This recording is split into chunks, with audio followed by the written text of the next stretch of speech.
Today we're going to read a book called Sarah Morton's Day, and this time it's a day in the life of a pilgrim girl. Alright, let's take a look at Sarah Morton. Sarah was born on November 12, 1627. Good day, my name is Sarah Morton. My family sailed to America 4 years ago on a ship called the Anne. We came to seek freedom from the Church of England. First, my family settled in Holland, where I was born. Life in Holland was hard for us, so we set sail for the New World. My father died that first winter. This spring, Mother married Goodman Kempton. I'm learning to call him father, and I'm trying to earn his love. Come thee with thee. Let me show thee how my days are. This is my village. It's called Plymouth Plantation.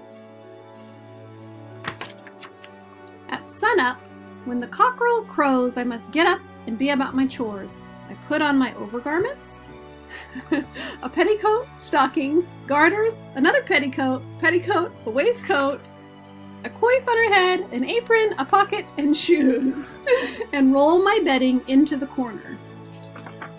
The fire is mine to tend. I throw brush on the red coals to make them dance. Mother and I make the hasty pudding.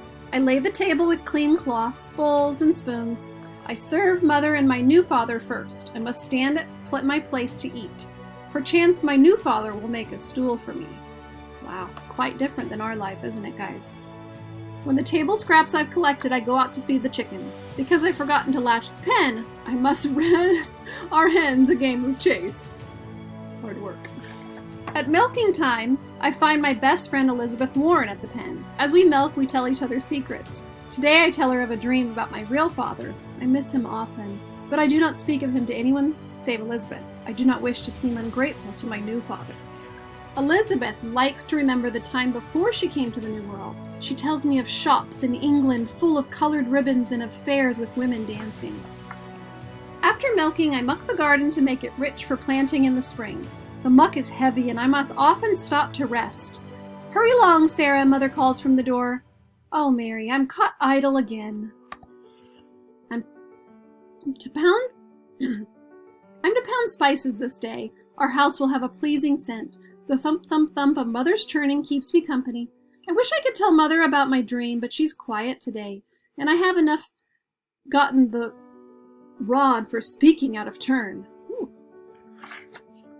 Next, Mother and I prepare the midday meal.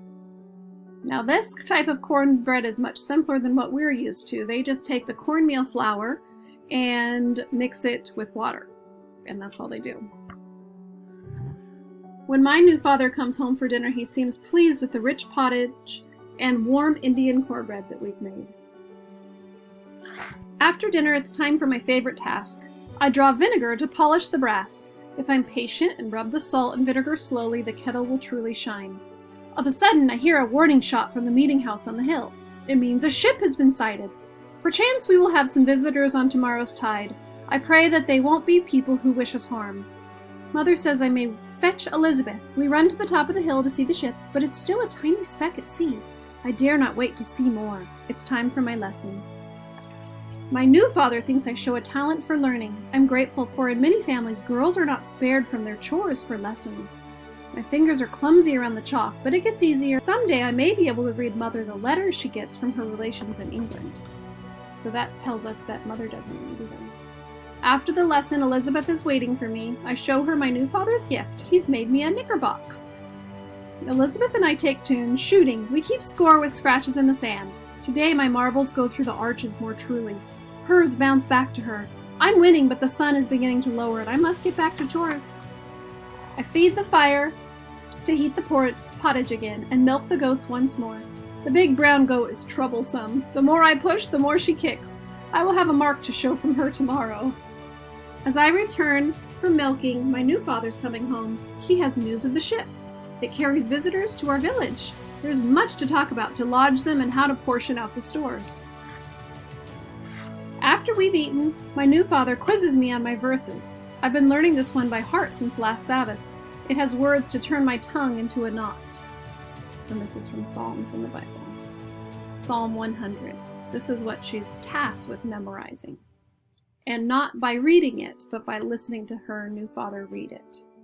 This evening, Father is pleased with my learning. He hugs me with pride. Perchance he does like having a daughter. Mother calls for me. We set off for the spring to fetch water for tomorrow. We look out to sea and see the ship. Perchance mother will have letters and a bolt of new cloth tomorrow. Now that there's time for quiet conversing, mother speaks first. She asks how I'm liking my new father. I can truthfully say that I'm becoming fond of him. It's been many months since I've seen mother seem so glad. The air gets chill as we fill our buckets. It's getting towards sundown. The village quiets as we turn homeward. Father and mother talk in the candlelight. I bid them good night. I get my bedding ready and put my overgarments in the chest. Though I'm almost grown, I tell the day's events to my poppet. I tell her about the ship in the harbor, winning knickers from Elizabeth, and my dream. And best of all, I tell her of my new father's pride and my learning. It's been a fine day. I say my prayers and thank God for his bounty. Fare thee well, God be with thee. And Sarah Morton in this book was a real child. And we know that because of journals and of the history of that period. So this book, she was 9 years old in 1627. And the real house did have a dirt floor and they had a fireplace inside. Teeny tiny windows, did not very much light, and very, very cold winters. The settlers didn't bathe as often as we do. Sarah Morton probably had a bath once a month during the warm weather, and even fewer during the winter. Very interesting. And at that point, they would be washing their clothes just about once a month. Even though they were right next to the Atlantic Ocean, they didn't swim. They thought the cold ocean water was bad for them. It's interesting. And they got fish from the sea, but they didn't really care for shellfish and fed them to the pigs. Interesting. And also interesting to note, they didn't use forks to eat. If you look at the photograph when I read them eating, they were using a knife to cut and eat bread, but otherwise they used their hands and draped napkins over their lap to wash their hands. Hope you enjoyed a book about Sarah Morton, who lived on the Plymouth Plantation.